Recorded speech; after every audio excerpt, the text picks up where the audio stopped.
Hey, what's up guys? More counterside news. Actually not something I expected, but here we are. Apparently there was some big live stream going on for half anniversary. And yeah, they revealed a bunch of information, so let's go over them. First, they gave us global server roadmap. I will go over that on developer notes instead, so for now we're gonna move on.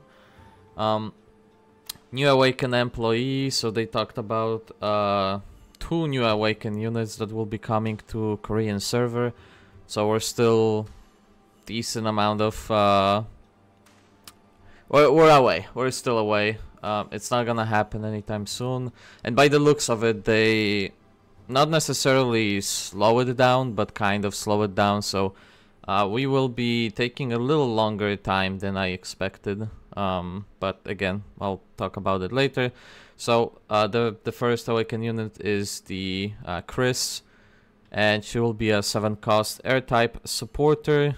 Not really feeling the design, to be honest. Don't really care too much. The support being 7-cost also doesn't sound great, so probably not gonna be a unit I'll be interested in. Obviously we'll see like what the kit looks like, but yeah, not really that interested. There will be new employee, new SSR, Praga. Now she, by the looks of it, will be working similar to Maestra, so she won't be able to attack enemies. Instead she will be giving either, well, both buffs and also debuffing enemies. So again, she will be similar to Maestra. And then the next Awaken unit, which I'm actually pretty excited for, is Morse. Morse, for those of you who don't know, is the mech unit, or girl, that is in full armor. We've had her on Battle Pass a few months ago. So, yeah, it's pretty exciting to see her without armor. Definitely a beauty. So I'm excited for this unit. I think she might be really cool. So yeah, we'll see. Next, new swimsuits. I don't think we're getting swimsuits on global. I don't think so. I could be wrong, but I think those are Korean, on Korean server only for now. So we'll see. Maybe we do get them. I have no idea. I don't care too much. All of them are pretty whatever, in my opinion.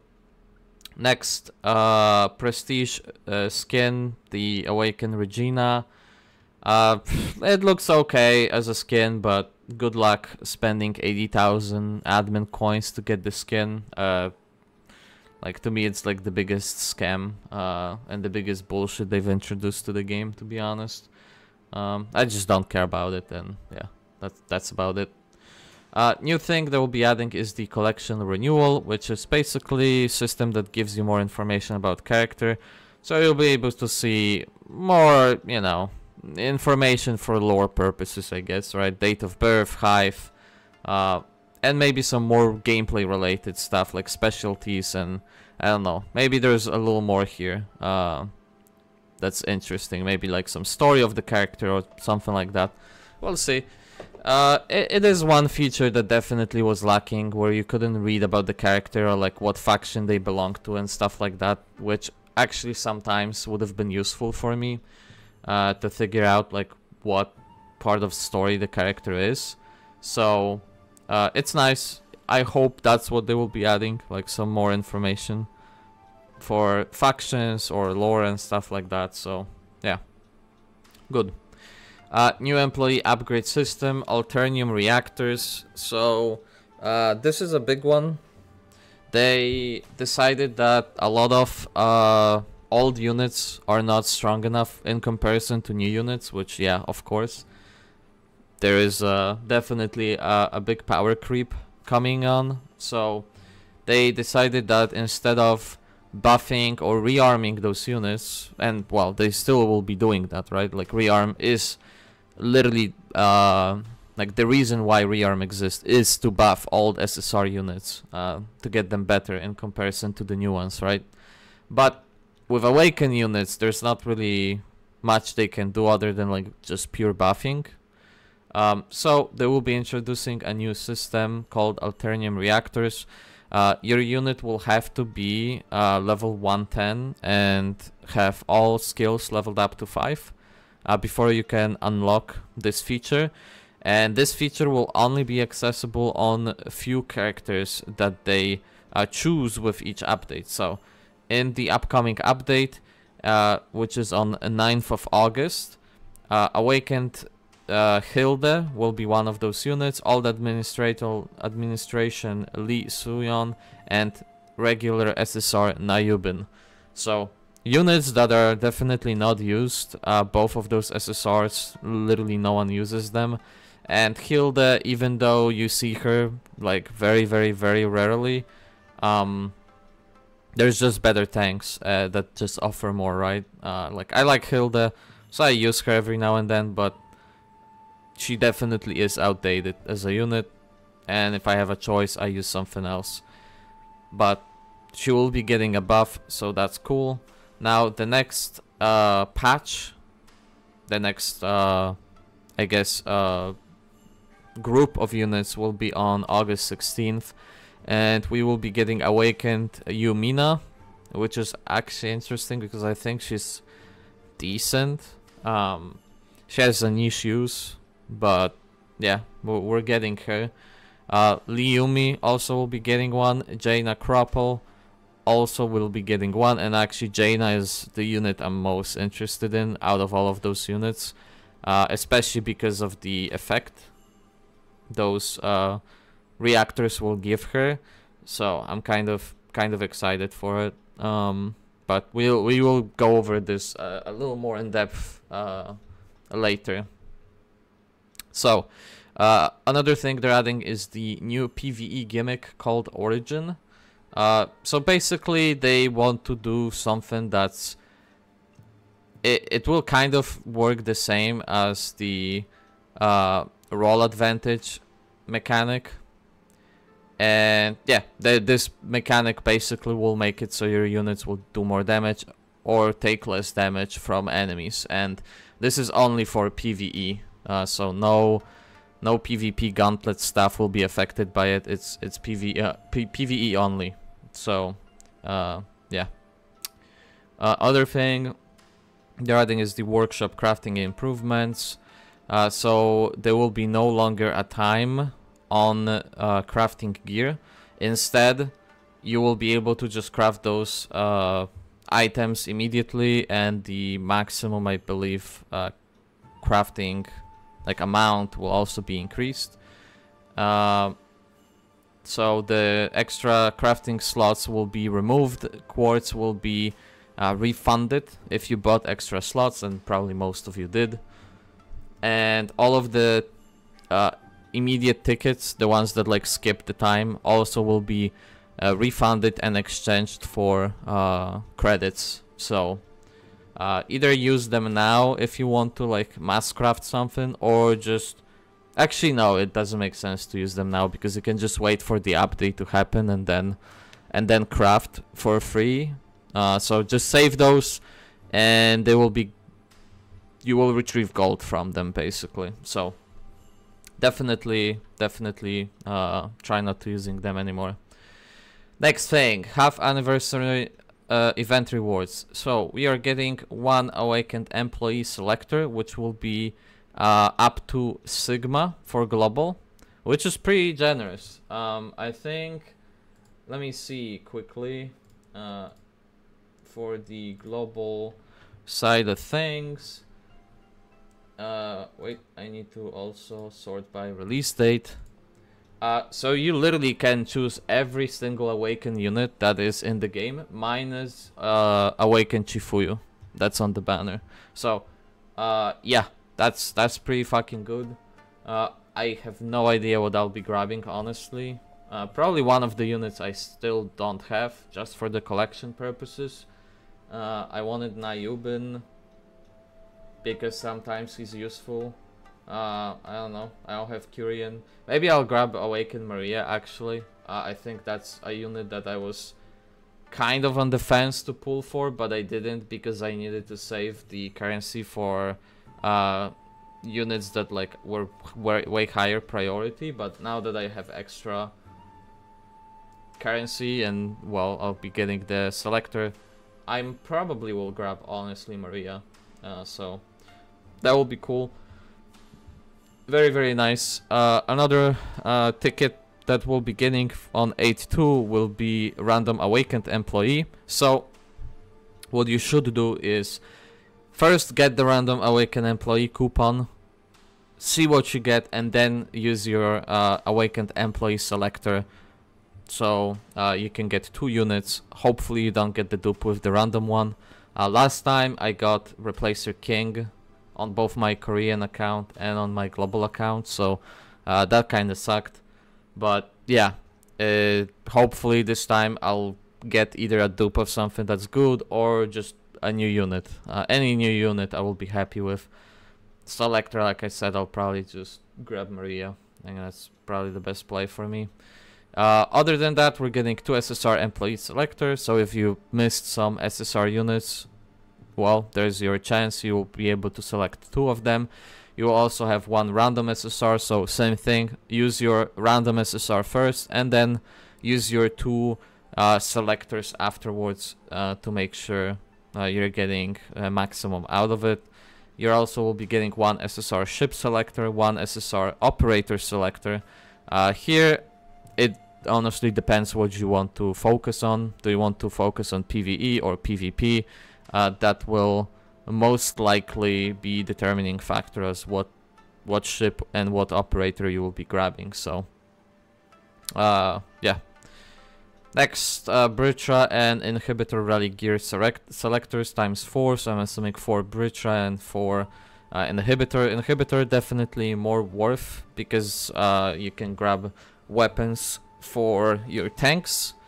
That's the best use for it. Britra, on the other hand, is pretty useless. No one really uses that set other than Xiaolin. Xiaolin, I think, literally is the only unit that uses Britra set. That's like tuned in for crit damage. So yeah, that's about it. Other than that, we're getting some new content. So new raid boss Kraken. We're getting Halloween episode and skin. New Pridwen event story for October. Operator. Sysop and Lenore as playable employees. And then Awakened Minister Bunny Girl skin, which, like, who fucking cares, dude? And then they are also discussing some high-ranked PvP system and more enhanced systems on the ships. So that's all that they talked about in TLDR format. I'm assuming the content stuff is more towards KR, not global. It's kind of hard to say which things we're sharing. The half anniversary event rewards, I'm pretty sure both servers get it because they even included for selector that for global it's up to Sigma, and for Korean and it's up to Karen Wong. So it seems like all of those rewards will be across servers for global and for Korea, so that's nice. And then obviously, like any actual like gameplay stuff, I'm assuming it's getting added to both servers. I don't know if Korean will be getting it first and then global after, or both will be getting it at the same time. We'll have to see. Skins, I'm not sure about it. Very likely that it's Korean only, but then again, we're I think caught up on skins now in global, so I don't know, maybe we'll be getting the skins at the same rate as well, actually no, we won't be getting those skins because Noel is not released in global. I forgot about it, right? So yeah, we are not getting those skins right now. Yeah, and then obviously the Awaken employees and SSR employees, we're not getting them either. Alright, so let's go. Let's open image and new tab, and let me zoom in it for you a little bit so you can see better. So here is the roadmap for global. Okay, so in August, we are actually, and I'm kind of disappointed, we are taking a break from getting Awakened unit. So it will be very sleeper month for me specifically. I did not do much in July, other than pulling my Chifuyu and having a little fun with her, but it's been pretty slow for me. And then August will be even more slow, so I will be super AFK on the game. That's how it looks like. So we're getting the substream, which is wedding. We're getting skins, free wedding skins, and then we're getting the prestige awakened Regina stuff, which is kind of weird because we don't even have Regina yet, but we're getting the prestige shit for her in August. So okay. Now in September, we're getting 2 new substreams, Frozen Corridors and Counter Saga. We're getting rearm for Kim, which if I'm correct, I think it's the fat guy. Yeah, the fat guy with glasses. He's the R unit. He is decent, I think, actually. His rearm, that is. But I am literally not interested at all in grabbing him, so to me, another thing that I'll be skipping. Then we're getting the Bunny Girl skins, 5 of them, and then we're getting the Awakened Regina as they previously stated. Then in October, we're getting the episode 10, we're getting the Awakened Rosaria and Ray. Ray will be the counterpass unit, by the way, so yeah. So if you need to save up maybe admin coins, whatever, because you want Ray, then yeah, he will be counterpass unit. Then we'll be getting rearm Edith twins, which from my understanding, not that great of a unit, pretty whatever. So you don't have to care about it unless you like the unit, that is. And then we're getting a new ship called Tempest. Now in November, things are getting a little more interesting. We're getting the 2 new substreams, Administration Complete and Little Vincent. Then we're also getting the Awakened Ludmila, which is pretty cool, and I don't know, I just love her design. She looks amazing, so fantastic unit. Kind of shame that she's a support and not a damage dealer, but still very cool kit and very cool animations and looks for her. Then we're getting the new counterpass unit, which is Noelle, and then employee Felicet and Laika, which I think are the I think it should be Laika. I think it's Laika, not Laika. Those are 2 dumb soldier girls. I fucking hated the PV for those 2 units like a few months ago. That video was bad. Music and like everything was just like so bizarre. I fucking hated it. And then we're getting some 2 vacation skins. And then lastly in December, we are getting a substream Dead End Road. We're getting Awakened Karen Wong, Counterpass Rebecca, which I think is pretty good for PvE actually. Very good PvE unit. Seems decent for PvP too. And then we're finally getting the rearmed Ju Shuyang, which I have been fucking waiting for. It's the female version of the SR Ju Shuyang unit, by the way, just so you're not mistaken with that. So yeah, it's the Karen Wong partner. So that's it for the dev notes, or well, for the sneak peek for the next few months, the roadmap. Now, in terms of the Alternium reactor, a little more in depth. Here you have the pictures of items and the numbers and stuff, like what you will need to have to craft them. So you will need create tuning cores, right? So those will be like white tuning cores, and in order to get them you'll have to sacrifice 3 of any type of cores, and then 3 of factor binder, which will be a new material. I have no idea how you will be able to get it, but yeah, you will be getting this stuff, and then you combine it with normal cores and you will get the tuning cores. So you'll need 3. Now, if you've been saving up cores, and you definitely should, then you'll finally get some use for them.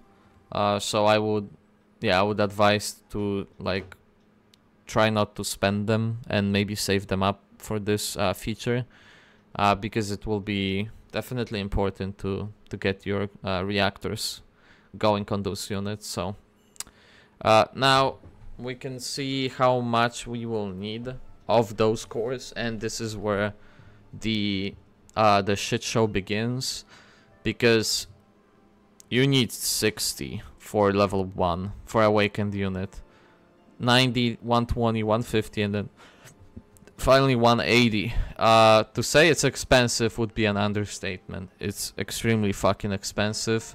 I don't think I could level all the way to 5 even 1 awakened unit right now with the resources I have. So I have no idea how they're planning on doing this shit. Like, unless we're getting a lot of tuning cores from dailies or just playing the game, just by crafting, it will be extremely fucking difficult to get that many. You need 3 for one core. So that means like every single number here multiplied by 3, and that's how many cores you will need from normal if you crafted them, right? So it would be 180 cores of any type to get level 1, and then 270 for level 2, and so on. I think I have like 800 or 900 counter cores right now. So if I wanted to like mass craft, again, I only would have enough for level 4 and 5, I think, if even that. So I'm assuming they will be giving away a lot of them, because I don't see any other way for you to like be able to use this system. And I've been saving materials and shit for a long time, so I should be one of the players who can just slam it, no problems. Now, the only good thing, or well, whatever you want to call it, is the fact that you can only do 1 level per update. So they mention it, I think later down below, that the Alternium reactor is composed of 5 levels, and with each update, selected employees will sequentially unlock each level of the Alternium reactor. So all employees will be able to unlock 1 Alternium reactor level per update, and it is not planned for all 5 levels to be unlocked at once on an update. So again, it means that when those units come out, when the system comes out, you'll be able to only do 1 level for each of them, maximum. Now, I have no idea what they mean by per update. Does that mean that like this is the first update, so you can only do 1 level, and then another update will be on 16th? That does mean that those units can have 1 level and the previous units can have the 2nd level now? I have no idea. We'll just have to wait and see how the system will work exactly, but yeah. It's gonna be a little rough. Like, it looks like a big grind and big sync system for those units, which I guess it makes the units like just better and more usable, but yeah, I don't know. Now for the things you're getting, the buffs. So Hilde gets it, so every unit that is deployed after Hilde will receive 8% barrier buff that's unremovable, which, yeah, that's pretty cool. I think there would be some uses for that. I wonder how much more tanky units will be with that, but yeah, I guess that's cool. The Lee Suyon gets the deployment resource +1. So technically she's basically one cheaper, right? You deploy her and she gives you 1 resource back, so she's basically 1 cost less now. I think she was a 4 cost unit, I wanna say. Yeah, 4 cost. So now she's still a 4 cost but gives you 1 back, so like technically she's a 3 cost with this, which I don't think that's gonna push her over the edge. I don't think like people would be using her because of that.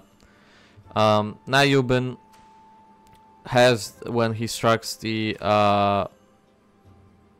when opponents are struck by him by his special skill, they will be under nullify barrier effect for 12 seconds, which I believe is like barrier cancel basically. So like he removes barriers from them, which sure, that makes sense because his awakened unit or awakened version is also anti-barrier, so I guess that makes sense.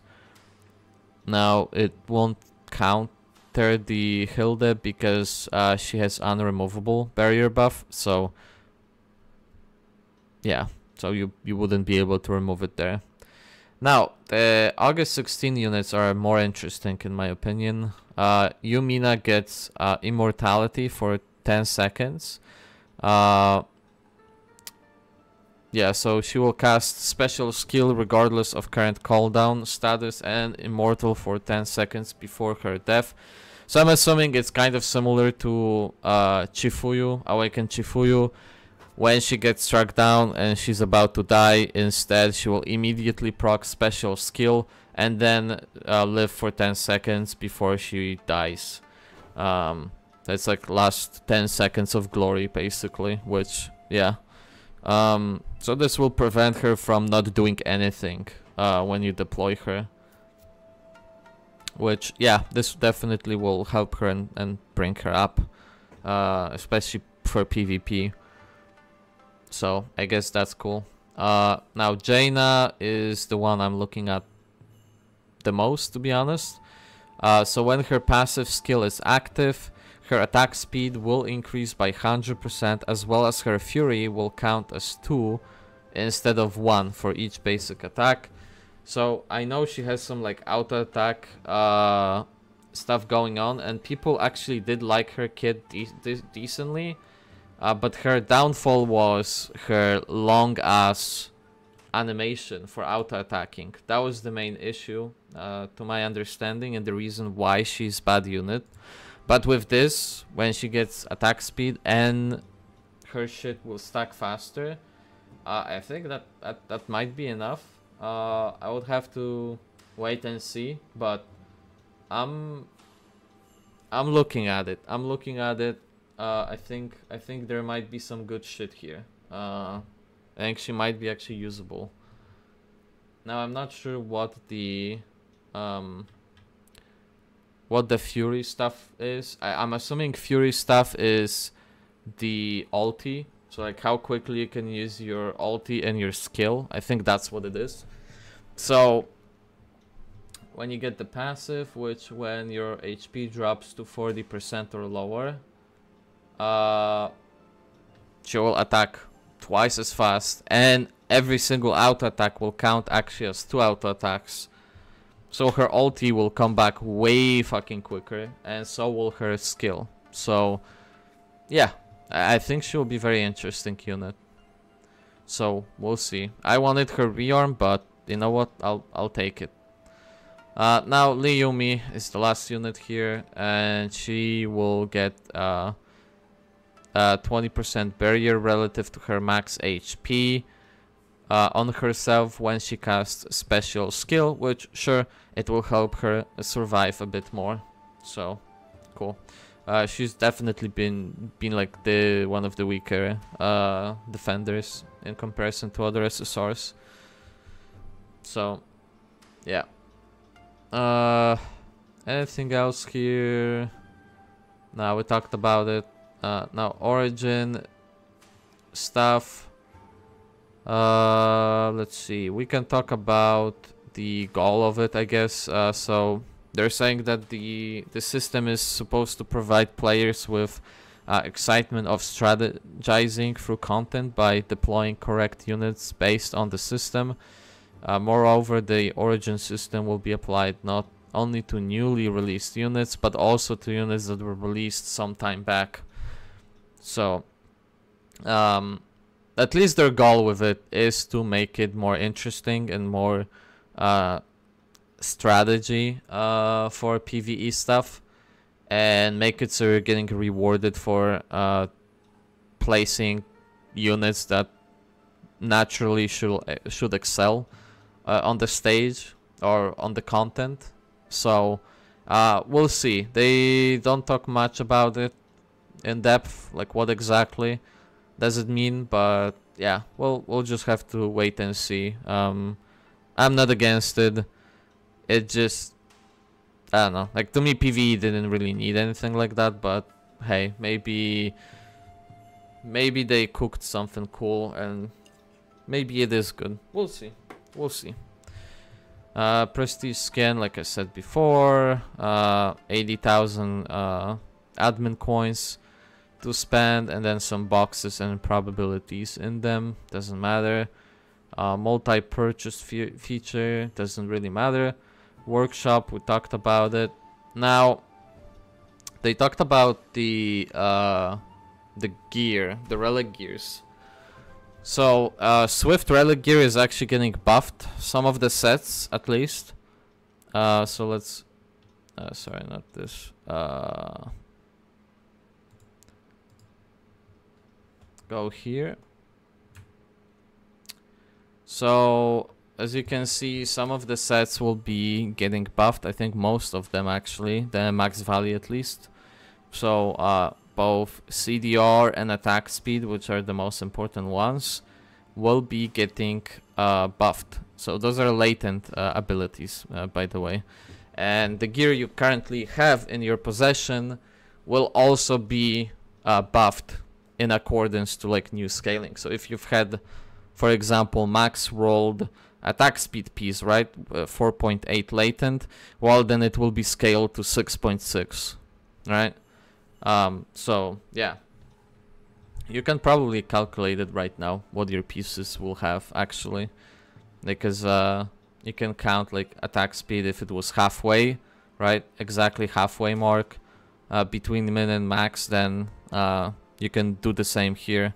Look at the 50% mark between minimum and maximum, and that will be your new value. So everything got buffed in terms of that gear. Like CDR got almost 3% more, which is nice, and attack speed got almost like 2% buff. So yeah, pretty cool. There's other ones obviously, like stuff like crit damage. Crit damage res is the only one that wasn't touched, which is fine. I think like it's high enough already as it is, so not that big of a deal. But yeah. Also, another gear that's getting touched is the Dimension Relic set. So they are actually changing some things here.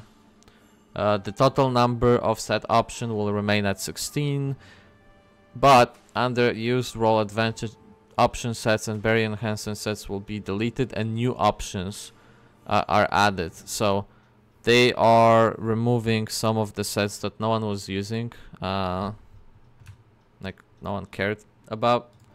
So as you see, barrier enhancement option is gone. Instead it will be HP2 set, which will have some value here.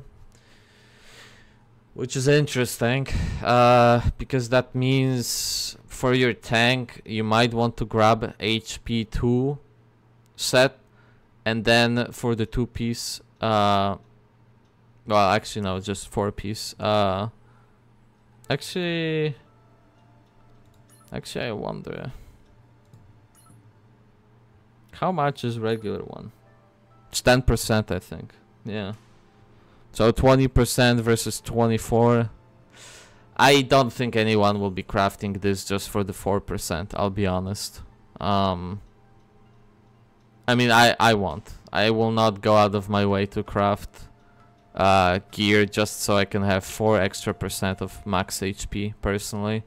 But, you know, if you just get those pieces while you're crafting other shit, and you just happen to have it, then sure. It's better than 2-piece for HP. So, sure. Also, they're introducing cooldown and attack speed 2-piece sets. So they're introducing cooldown 2, which is 2-piece set, and it gives you 12% or 24% if you have 2 of them. So 2 sets of 2. Which is lower than normal cooldown, because normal cooldown is 30%. But you might be able to do some cheeky things with maybe like itemizing a tank or something, where you want to have maybe 1 2-piece HP and then maybe second 2-piece cooldown, or maybe you want to go like half attack speed, half CDR on units, so you can do like CDR 2-piece and attack speed 2-piece. So there are some things you could do here. Is all I'm saying. So yeah, that's decent. Defense penetration got buffed because now you only need 2 pieces for 2-piece set.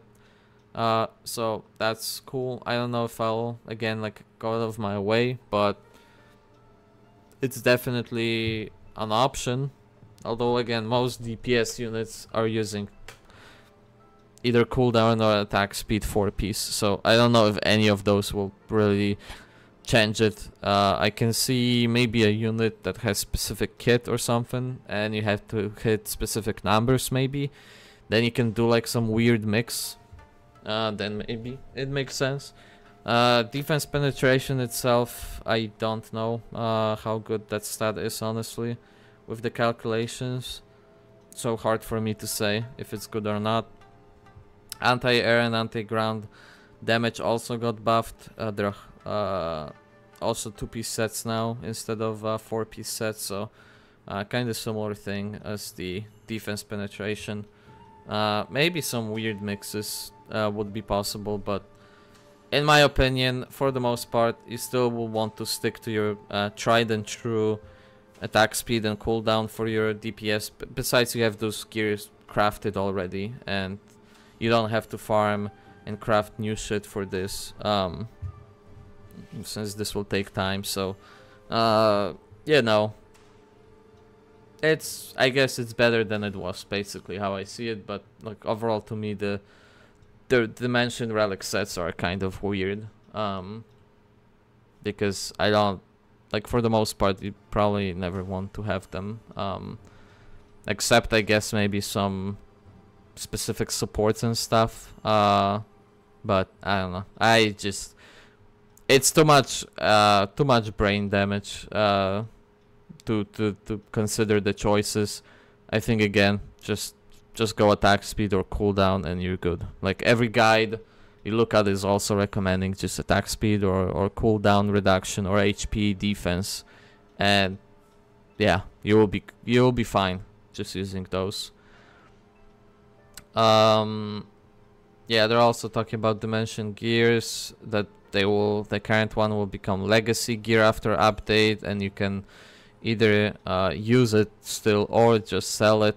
So I guess you'll have a unique piece if you leave it in your inventory. So if you care about that, then there you go. And then there are some changes to flame relic and wind relic options. I'm not gonna go over them. Some numbers adjust. It doesn't really matter again. And yeah, that's it. So overall, pretty interesting information. Pretty interesting. I think mostly roadmap was nice to see, like what we're getting to plan ahead. I always like to know what's happening ahead of me, so I can plan accordingly. Granted, with Counterside, I feel like I got it down pretty well. Well, like I know what to expect. So like to me, it's not that big of a difference. But for the rest, people that are not like playing the game a lot and don't know the systems and schedules, definitely helps. And again, it's nice to have a confirmation and not have to guess and be like, no, this is confirmed, this is what's gonna happen, even to like players. But it's kind of cool. We're gonna finish with Karen Wong in December. We are definitely not catching up to KR as I anticipated this year, which is kind of a shame, but yeah, they kind of slowed down and now they're taking 1 month break as well from releasing, and I think that is big. We lost some time like in 2 specific spots where we slowed down and stuff, and Korea picked up the pace, and yeah, it's gonna be hard now not to catch up because they will be getting new characters constantly. So like, well, right now they have Karen Wong released, right? So we'll be able to catch up to them in December, but they will also be getting Chris, and they'll be getting Morse. And let's see, do they say when? Yeah, Chris is in July, so we already be behind on that in that regard, and then we'll be behind on this one as well, because more details will be September. They are still going slower because July Chris releases, then August is nothing, and then September they say more details. So I don't know if they will be releasing her in September or just giving more information about the unit. So September, November would be what I would anticipate for Morse, and then December is us. So we will be probably 2 Awaken units behind by the time we get to the end of the year, which I think we might be able to get like January, February. We get those 2 units, and they get new unit, and then we get that unit. So I don't know. If we won't slow down and Korea will not like be super fast about those releases, then that we might be getting there. We might catch up in like the very first few months of the 2024. Like we're talking March, April, somewhere around March, I think would be my guess. We'll see. I mean, it will depend obviously like how fast they will go on Korea with new units and stuff, but we're getting closer. We're definitely getting closer. But all right, that's it from me. We will see how much of a shit show all those new systems will be, and we'll probably get some more news about events and freebies, so I'll be covering it whenever we get more info. But for now, that's it from me, and until I see you guys next time. Peace!